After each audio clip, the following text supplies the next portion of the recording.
Hello, everybody, and welcome to Planet Sky FF, the world where everything revolves around £50,000. My name's Suj. My name is James.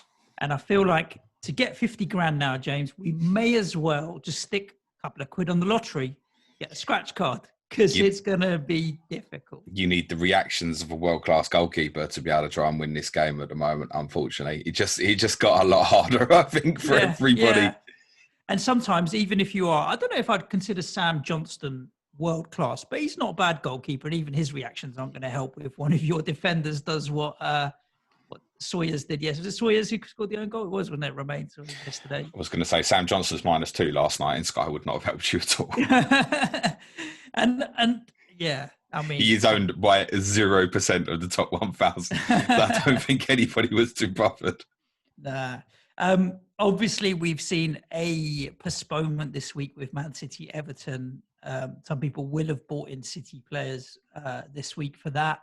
There are strong rumours about Spurs and Fulham today potentially being off because of an outbreak. It's very tricky at the moment, and we've got questions around that on Twitter. So let's just give everybody a summary of where we're up to this week so far, and then what we intend to do. Can do. The first thing we should absolutely clarify is it's shortly before 11 a.m. UK time. I shouldn't really need to say UK time for this particular podcast, but we know there's people around the globe with nice VPNs and stuff. That's true. The situation for Tottenham Fulham tonight is as follows. There are Fulham players who have got COVID. That's known. Fulham players were tested again. They're waiting currently on the results of that in terms of if there are any more further cases to determine if the game goes ahead or not. My instinct in terms of whether the Tottenham game is on or not, I mean, your guess is as good as mine, right? I guess if there's no further cases, it's on. If there's another couple, it's off. I mean, it's fairly as straightforward as that. So it's 50-50. Can't guess if someone's got COVID or not. These are the type of situations where Twitter is the absolute most useless tool in the world, in my opinion. And I'm really kind of, firstly, I switch off whenever I hear things about rumors, especially when there's not a lot of substantiated information behind them. And the second thing that it gets compounded with is like, so-and-so is being rested. I've heard so-and-so is being rested. And that I just switch all of those off as well. I think I might mute the word rested, actually. That's a good strategy because, again, half these people don't have information, like Kane being rested. It feels like it's flavour of the hour. At the moment, it's Andy Robertson, flavour of the hour. He's being rested. Yeah, Great. That's the latest one today, yeah. So I actually literally ignore all of it now. I don't really care. If one of my players that I own ends up being rested, like Sufal was yesterday or whatever else, so be it. Not bothered. Now I'm just going to take it on the chin. But I'm not going to make a move based off of a rumour. No, you shouldn't, but it would probably be enough to put anybody off buying Andy Robertson tonight, I would suggest, if that's what anyone was thinking. Right, weekend. Now, this was funny. Prepare for a good giggle, and I don't mind laughing at myself. So, it's not been the best week for me. I've had a little drop. In fact, a little drop. I say at this point, maybe it's, where was I? 102nd, so it is a little drop. I'm 110th off of what has been a bad week, but I actually feel like it could have been a lot worse. So the weekend, as it goes, it's just been car crash after car crash. So Saturday, we obviously had, and we'll come back onto awarding of points later, but Saturday, I had, when was Emi Martinez clean sheet? Saturday, 12 pointer, very nice. 12. Jack Grealish 1 point and now on 4 yellow cards, suspect that suspension. To be honest, I'm really hoping that he gets booked against Manchester United on Friday because he'll miss the Tottenham game. That's what I'm really hoping. Although I might need him, having sold Martinez, I might need that as captaincy coverage now for that particular day. Saturday, I didn't captain Bruno. I captained, I can't even remember who I captained now. It's so bloody long ago. So some alternative to Bruno Fernandes. Did Salah play Saturday? No, it was Sunday, wasn't it? Wasn't it KDB on Saturday? KDB, of course. We all captained KDB on Saturday. A lot of us did, I think. Yeah. And to be fair, the choice was more, is he going to play or isn't he going to play? Was of course. I mean, concern. So if I'd known in the morning that if you'd said to me in the morning, Bruno's got 13 points against Leicester, KDB's going to start against Newcastle, I might have even still gone with KDB genuinely. So, I mean, at that point, I probably would have just gone with Bruno.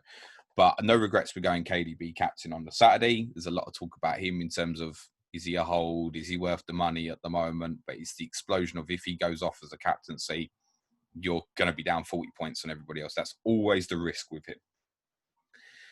Gabriel, no show for Arsenal, was the beginning of the big problems.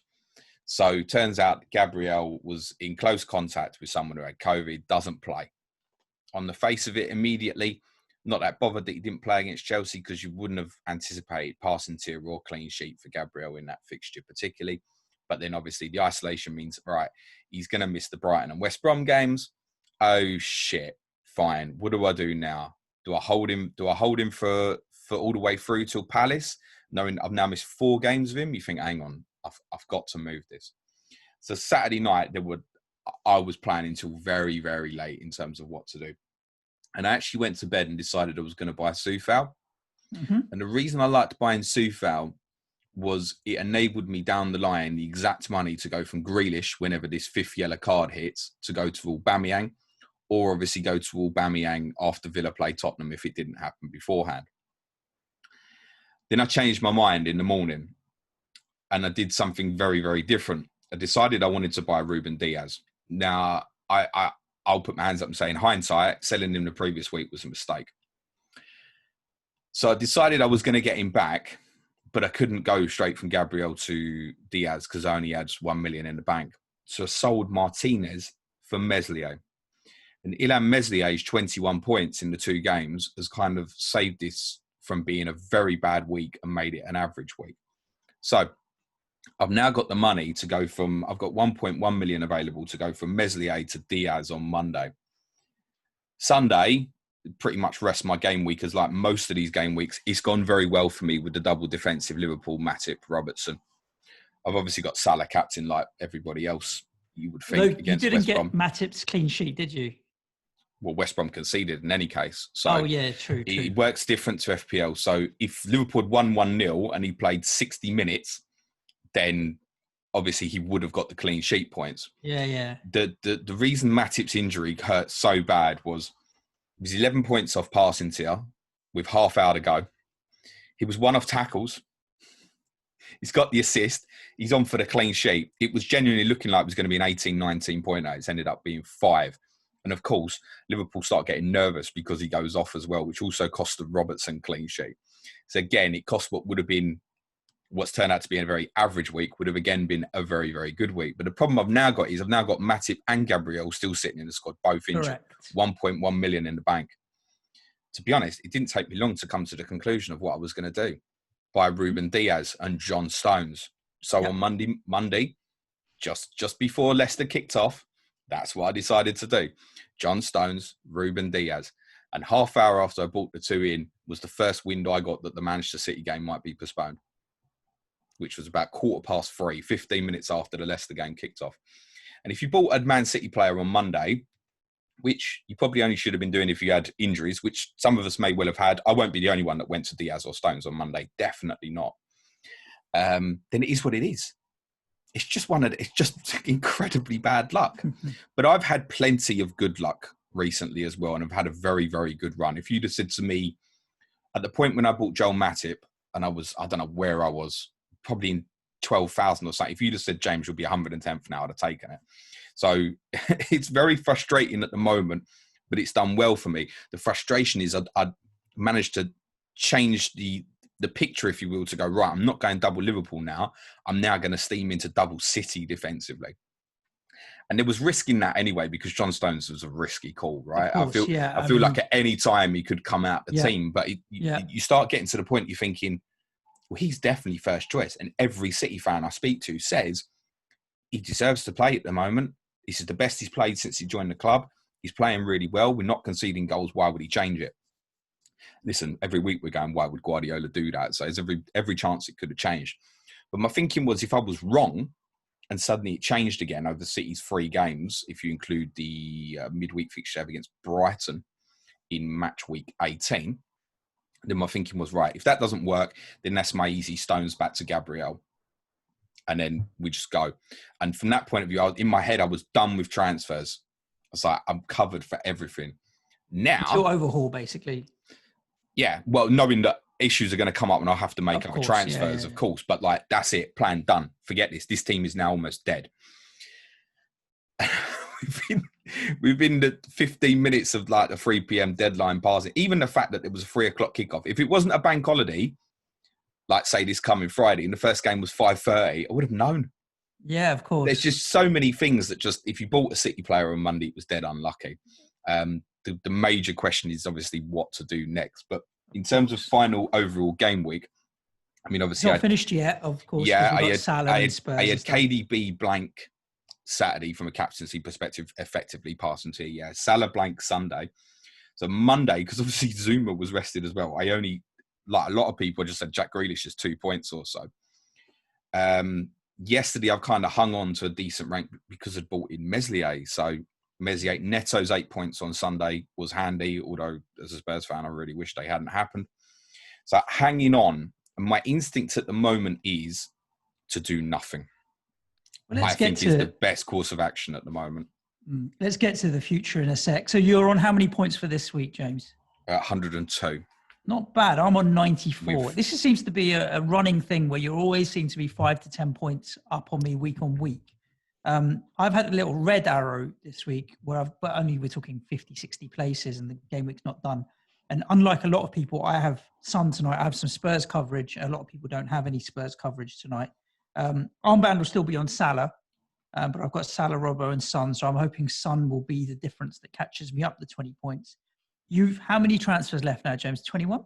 You say not a lot of people will have Spurs coverage. 74% of the top 1,000 have Harry Kane. Yeah, Kane is the one, but Son is less owned, 23%. So if the Spurs game goes on, I'm expecting red arrow tonight. If the Spurs game's off, because I've got Robertson and Salah, I'm probably expecting a little bit of a green, but then everyone's going to know to captain Salah, aren't they? So that's going to be worthless from that perspective. And as you said, the rumour today is that Robertson might not play tonight, right? So it might not make no difference at all.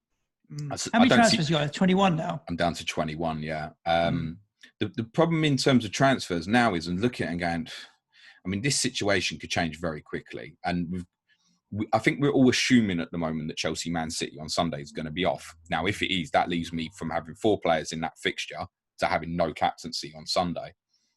But I feel like there's so much can happen. There is an option to go Bruno to Vardy on Sunday and get a little 3-for-1. And that's what I might end up doing. But what's the point if I feel like football's going to be cancelled afterwards? I'll be buying Jamie Vardy to save the game day. Which, don't get me wrong, if Vardy goes off against Newcastle, it might even be worth doing. And I might still make that move. But I took the opinion a week ago, because of the transfer I'd burned the previous week, that I was going to do very little until overhaul, unless I really had to because of injuries. And so I hadn't done anything. I hadn't really given it any headspace to do anything. And I'm still going to do nothing because of what's happened in the last couple of days. So I feel like quite relaxed about it all. I can understand the frustration and there's not going to be a lot of gains and what have you. But I wanted to come out of overhaul with maybe 18, 19, 20 transfers. That's what's going to happen. Obviously, now there are a lot more fixtures that need to be rearranged and the potential of a lot more fixtures that need to be rearranged. And I'm working with the assumption and the mindset that there will be more postponements and there'll be more issues with COVID because everything's pointing and going in that direction. There's more cases everywhere. The shit is hitting the fan. So we have to work with that mindset. So yeah, I've taken the view that I'm going to do nothing. And if I miss a game with a match day with a captaincy, I miss it. But right now, I'd rather hold back as many transfers as I can. And during the period where we've got so many games coming thick and fast, be able to maneuver quickly and really steam into jumping on, jumping off and trying to pile into teams that are in form, let's say. Of course, it's not just individual games such as Tottenham Fulham today that we have to potentially worry about. It's the whole league. Of course. I think my gut, and it is nothing more than a gut at the moment, is that after this weekend, the Premier League will be suspended. That's my instinct at the moment. And therefore, that FPL's blank and double game week, for example, those fixtures won't happen. And if that's the case, I don't know if that game week, and essentially it's 2 game weeks, isn't it, over that course of the midweek weekend and midweek. I don't know if they go right to the end. I think because there's no fans at the moment, there's a precedent that everything gets moved back. Mm-hmm. So all the other fixtures, in January, let's say we even restarted in match week 20, for example, there's a chance that match week 20 would be match week 18 and everything gets moved back.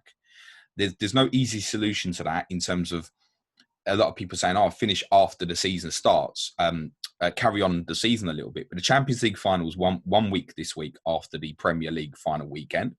So that's an issue. If obviously we've got a representative in the Champions League final, which is obviously a possibility. And then there's the Euros afterwards. And at the moment, if it's just England with the problem, rather than say wham in March where it was the whole of Europe, so it was like, okay, everyone needs to reset at some point. If it's just England with the problem, we have a major problem in the sense that everything just has to get fit in somewhere. Yeah, I don't think the problem is going to be just England because, of course, they found this new strain of corona in other countries as well.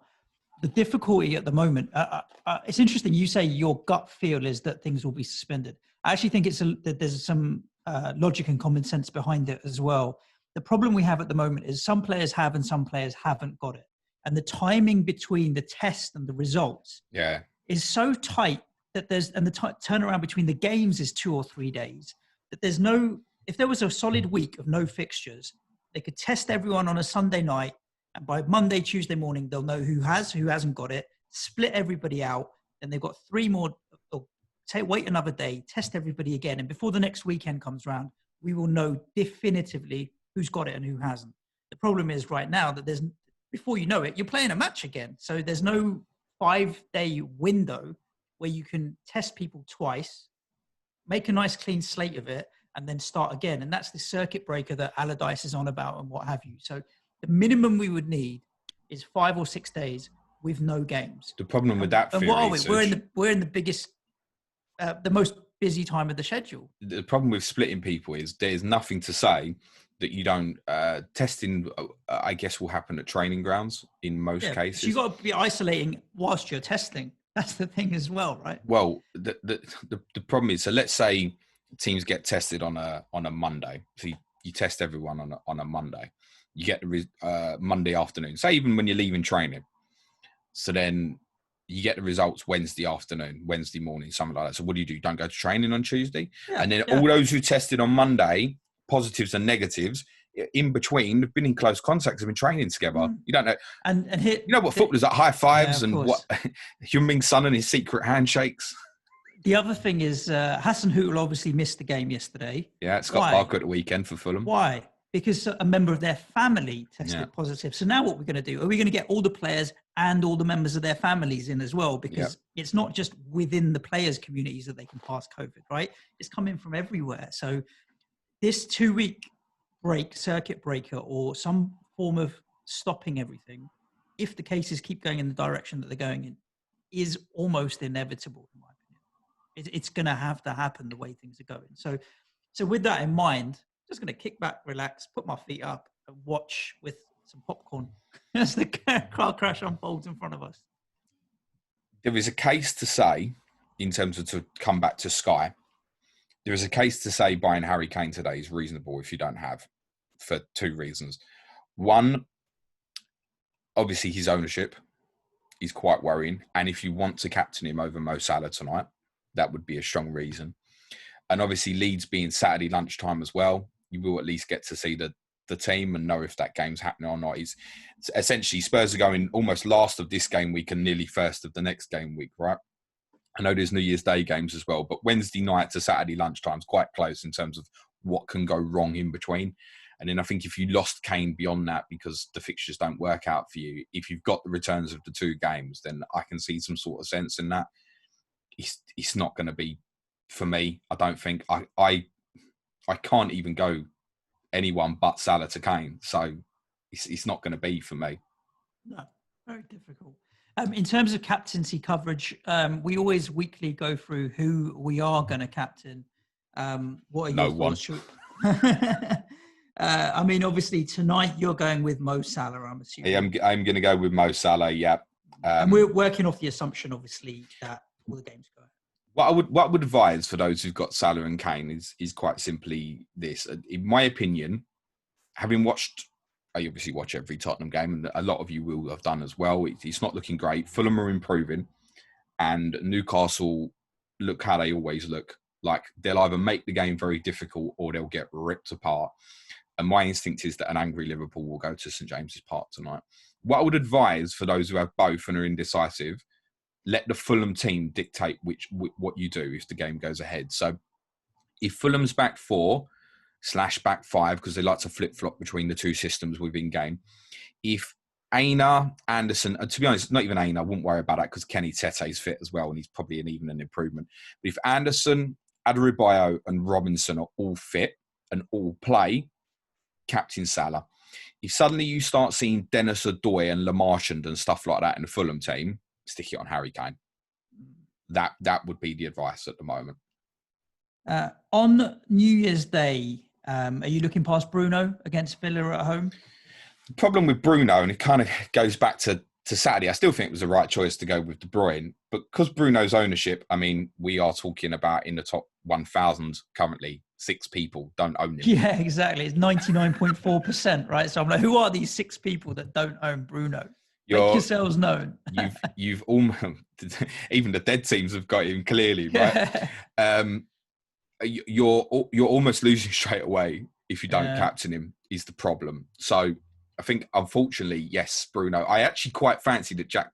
Honestly, I wouldn't be surprised if Jack Grealish outscores him in that fixture. I've got a feeling, but you have to almost. If United have got a fixture where you're umming and ahhing about it, or I don't know if I should go Bruno or this or that, the solution right now is probably just swim with everybody, go with Bruno, and it becomes a 10-player game. And that, to be honest, we're nearly there with Bruno now, where it's a 10-player game. That said, like I said, if all fixtures are on, the idea of going Bruno to Vardy, 3 games of Vardy, which would probably all be captaincies, by the way, definitely, obviously, Newcastle away if Chelsea City's off. Then they've got Southampton on the Saturday, where there's 10 teams playing, but they're not the easiest of fixtures. I think you just go, yeah, sorry, I'll go Vardy against Southampton. And then arguably you'd go him against Chelsea the following Wednesday as well, whereas you'd miss Bruno against Manchester United. So there's an option to come off. Man City, you mean? No, sorry, Liverpool. What am I talking about? Missed the game for Manchester United against Liverpool. Yep. But at the moment, I don't think I'll do it. No. I think I would, if I do it, I would genuinely be doing it on the decision of, I've got Jamie Vardy for 1 game and I'm going to captain him. And whatever happens afterwards will happen afterwards. Hit and hope, as you'd say. In terms of Friday, yeah, we will probably all captain him, Bruno. What about the Saturday? A little bit more split here. For me, I've got Heung-min Son. So Son's a very easy captaincy choice for me, assuming that he's playing. And if he's not, then my only fallback is Stuart Dallas, because he's the only other player I've got who's got a match that day. Harry Kane will be an option. There'll be a few that took the Aubameyang plunge last night, and it's already disappointed. But I think if you've landed there and if you haven't got Harry Kane, you're going to stick the armband on him against West Brom on Saturday, especially after what Leeds did to him last night. I'll be on Bamford. He's all I've got. Yeah, I've got Meslier as well, but I'll go Bamford of the 2. It's obviously 12:30 kickoff, so we'll see the team. So even if it's left out, I just have to fall back to Meslier. Yeah. I personally I can't go Salah to Kane. When I made the transfers and the decisions of Diaz Stones, it was part of a conscious decision. I'm going to ignore Tottenham. Now we're going to talk about the Monday night in a second, and that's why probably Salah to Kane's not the best move, because you're going to want to go back. Well, I'm still going to captain Salah twice, and so Sunday. Jamie Vardy is the best choice in any case. I think with Chelsea City playing each other and the uncertainty around Kevin De Bruyne's form, if the game goes ahead, I would go De Bruyne just over Diaz. I think this really is one where you could make a good case to favour Diaz. I think Chelsea will sit off the ball. City will have a lot of it. They'll hit their passing tiers and stuff. If they can hit the clean sheet as well, you're in. which probably wouldn't fancy De Bruyne to get a 10-pointer at the moment away to Chelsea. He did score in that fixture during the restart period. Brilliant free kick, if you remember. I would probably still go De Bruyne, personally. But Jamie Vardy, in any case, I think would be the best choice on Sunday. I'm going to be sticking with Kevin De Bruyne. And Monday night, what are you going to do if the game's off? Have you given that thought? I don't think we have to assume that it will be at the moment. I think we have to work on the assumption that Chelsea City will be off and Leicester will be on. If I sell Son and go to Vardy, do I get any fixture gain there? Son to Vardy? Yeah, you get the Sunday. Is that it? That's the only fixture gain. Suj, I don't know what's going to happen beyond Sunday, Monday, so mate. I don't know if we're going to get to Sunday or Monday. The only move I would make is Son to Vardy. And I'll decide that on the day. That's my fallback plan. I will be making a decision on the day as well. I think if I had something in between as well, like if I got a Matip case where I go, someone's out for 3 months. Say, I don't know, De Bruyne is out for 3 months, or De Bruyne's going to miss the next 3 league games if they happen with COVID. Yeah, I'm probably going to pull the trigger or so. And Monday night, let's not faff about Salah. There we go. Should we answer some of these Twitter questions, James? Yes, I suspect they're dominated by one topic and one topic only, but let's do it. Stuff that we've talked about already, but it's nice to sometimes summarize it in an answer when we get these questions.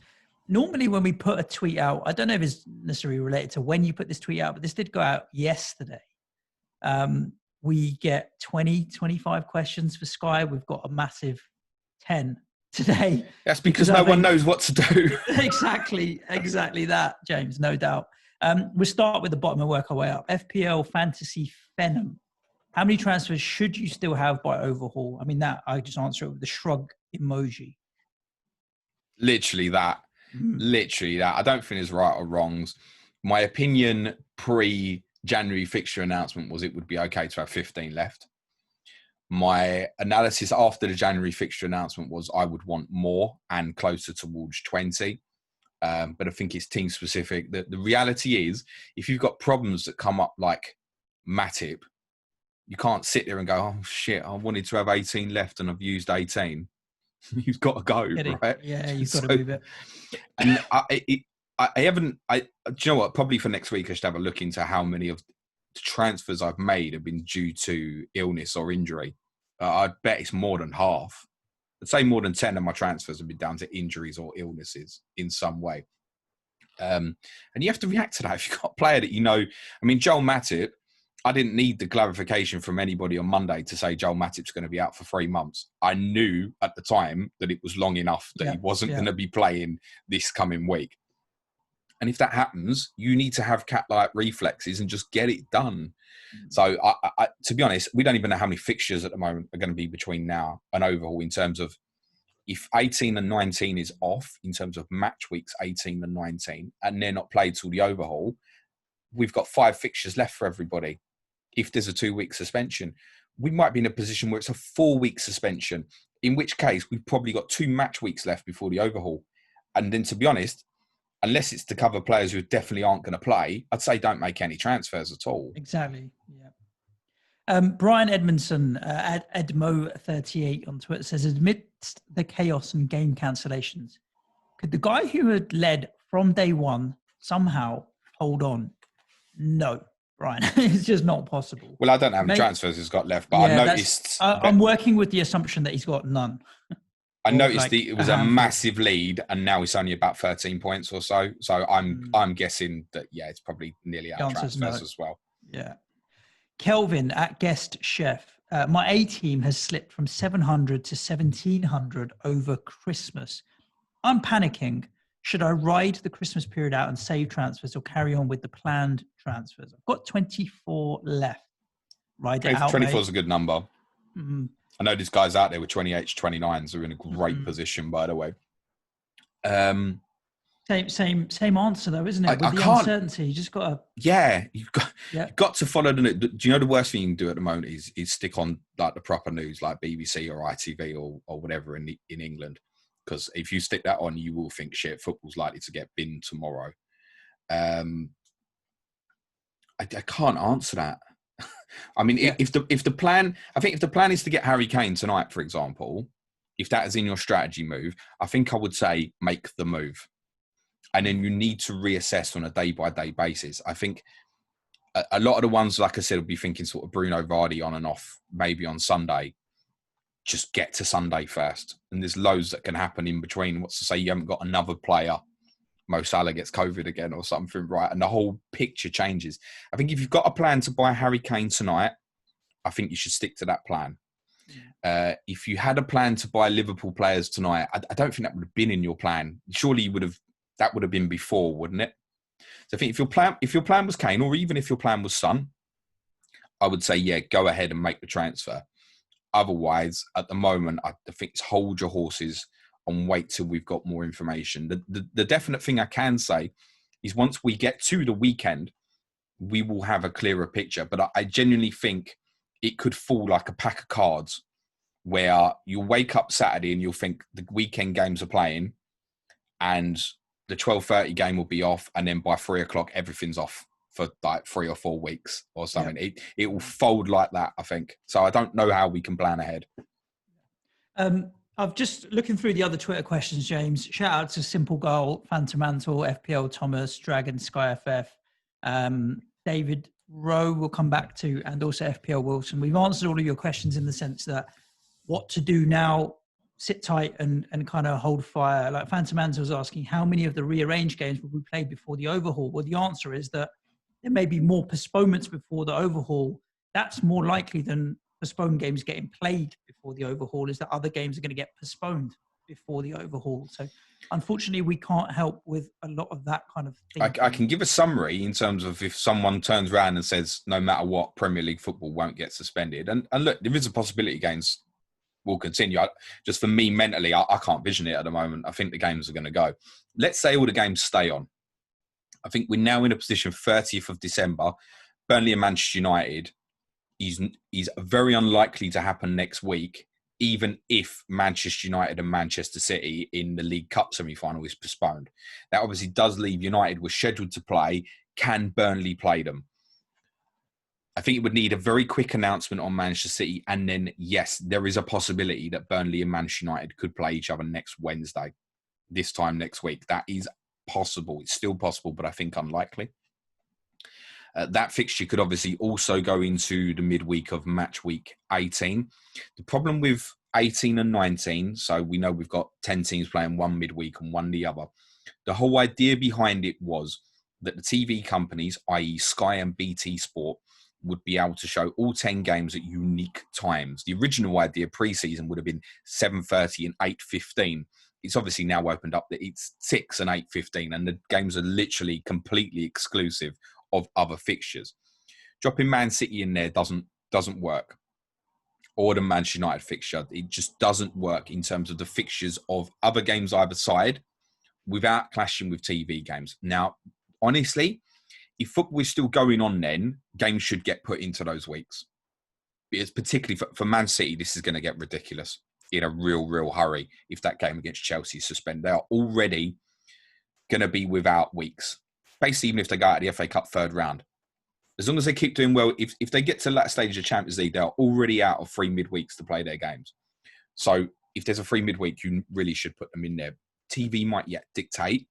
Plus, like I've said, I think those midweek fixtures are probably going to be off anyway. So there may well be pressure to put a City fixture into those midweeks.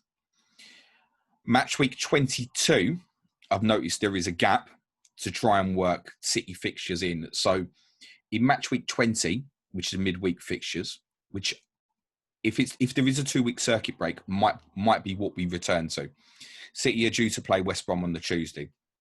The Sheffield United fixture in match week 21 is currently a 3:00 kickoff on the Saturday. There are 4 or 5 games that haven't been allocated a slot yet. We know they're going to get moved. That could go to the Friday. The match week 22 fixture against Burnley could be played on the Monday. Move the match week 23 fixture with Liverpool to the Sunday. And you could fit in a fixture on the Thursday in match week 22 versus either Everton or Aston Villa. Now, for that to happen, there are other fixtures in match week 21 that would have to move from the Saturday to Friday. And there would have to be a big movement of fixtures of that midweek schedule in match week 20. So if you're looking at it now and thinking, Oh yeah, match week 20's got all those TV slots. I think there's one game, Tottenham and Liverpool on the Thursday. I think there's 4 games on the Tuesday and 5 on the Wednesday. That midweek might completely change if that's the case. So again, it's another one. You're like, oh, I've got my captaincy covered. You might land up in a situation where City, United, and Liverpool play the same night all of a sudden to fit another fixture in somewhere.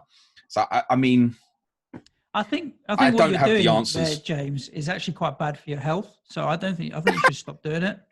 It's not honestly, bad for my I health. think people that are worrying about where the fixtures are going and trying to plot it together. No. I guarantee you, whatever you think could be possible is not what's going to happen, because the Premier League and the TV companies always find a way of doing something a little bit hokey-cokey and different.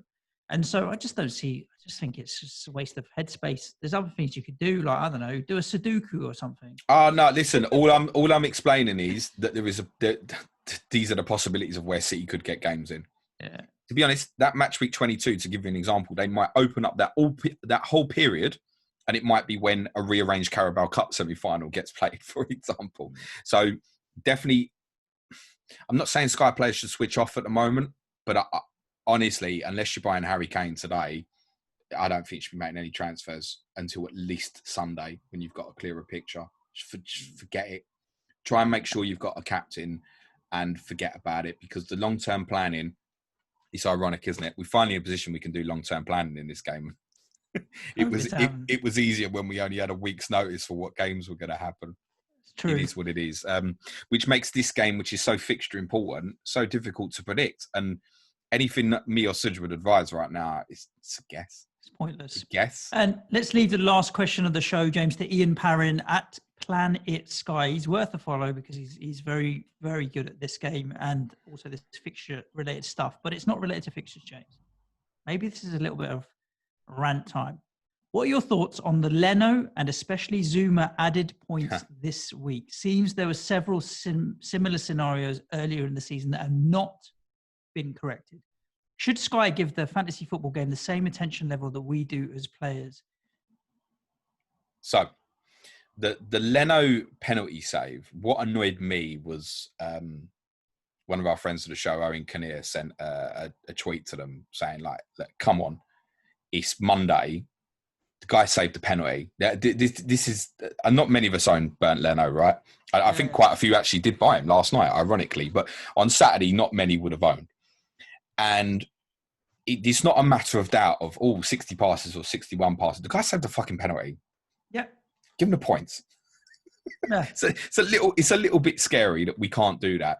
And the response from the Twitter account is, we're looking into it. There is nothing you need to look into. The guy saved a penalty.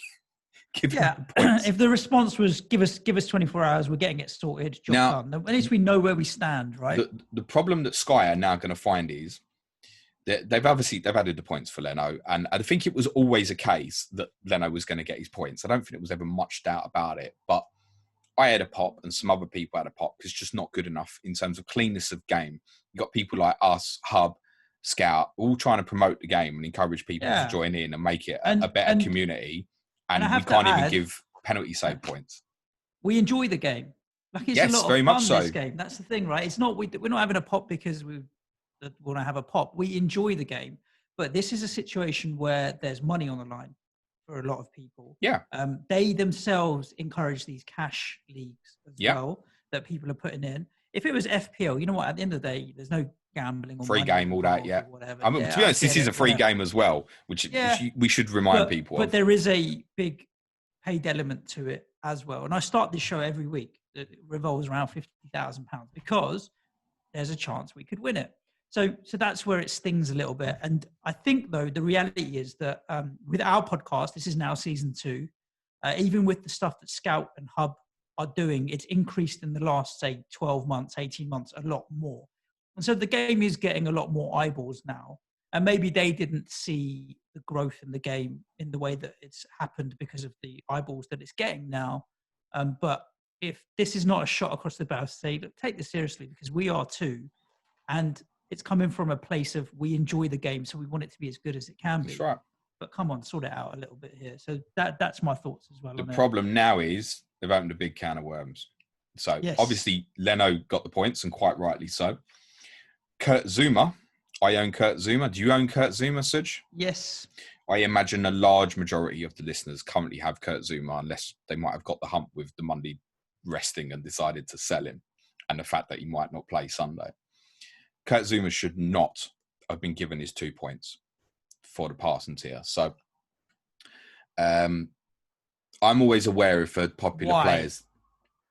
I'll explain.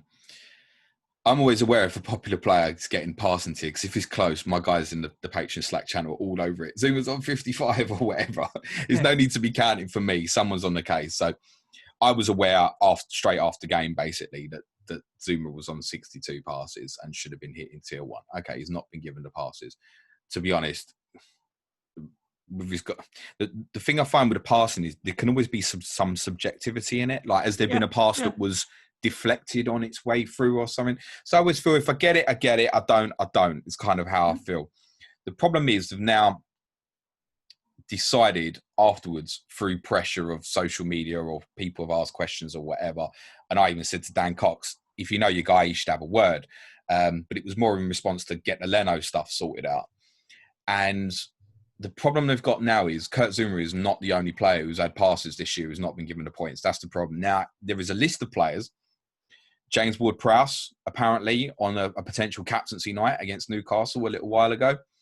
There's a few other, some that are probably not so noticeable, like Bernardo Silva was one that came up, and a couple of other players where it's like, oh shit, they've not got the passing tier points. And now, in theory, they should go back and change them and add the points for those players. And B, now everybody's going to be on it like a hawk to say, I've got this, I've got that. And it's going to make things worse for them. So they can't make an exception just because Kurt Zouma's highly owned to give him the 2 points. It would have been better. And what they should probably do is put something in their ruling that says, we will take data from Opta or whomever 15 minutes after the final whistle, and that's it, and it's final.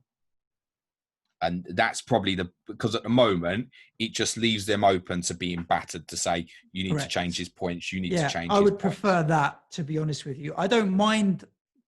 Sometimes it goes wrong, right, with the stats and what have you. Problem with the Zouma one as well is it became so well known that, I mean, Liam obviously won the game by 10 points last year. I mean, over the course of the season, it's not a huge amount, right? 2 points, he's not going to make up the difference. But 2 points this year might be the difference between first and second. And I know that if I finish second and I found out the guy didn't have Kurt Zouma against Arsenal and he beat me by a point, I'd be asking this guy some very serious questions. So they need to get it right. That's the main thing. We're all enjoying the game, and it's a shame that little stuff like this spoils it, because generally speaking, this game's a lot more enjoyable than FPL. Yeah, indeed. And there we go.